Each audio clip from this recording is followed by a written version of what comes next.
কিভাবে অন্যের গাছে আম না পেরে বলে খেতে হয় চলুন আজকে আপনাদেরকে শিখাই। ভিডিওটা সম্পূর্ণ না দেখলে কিন্তু কিছুই বুঝতে পারবেন না। এই তো দেখলেন আস্তে আস্তে আমরা কিন্তু ছাদে চলে আসছি। আমরা বলতে শুধু আমি একা আসছি। ছাদে আসার পরে কি আমগুলো দেখে লোভ হচ্ছে, অনেকগুলো আম। আর এগুলাকে আমরা বরিশালের ভাষায় বলি লকট। আপনারা কি নামে চেনেন অবশ্যই বলে যাবেন। এগুলোকে আপনারা কি নামে চেনেন? অনেকেই এগুলোকে জামরুল নামে চিনি। কি সুন্দর তাই না? দেখেন কি সুন্দর হয়ে আছে। তো এখান থেকে আমি কিছু লকট পেরে নিচ্ছি।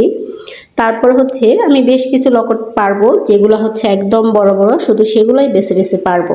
আর এখানে এই যে দেখতে পারছেন আমি অনেকগুলো লকট পারতেছি আর একটা ঝুড়িতে রাখতেছি। এগুলো কার কার ভালো লাগে বলে যাবেন কিন্তু। আর হ্যাঁ, চুরি করে খাওয়ার কিন্তু মজাটাই আলাদা। যারা যারা খান তারাই বোঝেন। আর এই লকটগুলো কিন্তু বাদুড়ে খেয়ে ফেলছে, এগুলো আমি পারবো না, কারণ এগুলো খাওয়া যাবে না।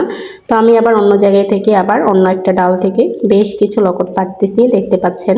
আর হ্যাঁ, ভিডিওটা কিন্তু আমি একা একা করতেছি, সাথে লকট পারতেছি। হয়তো বা একটু ভিডিওটা খারাপ হতে পারে, এতে কিছু মনে করবেন না।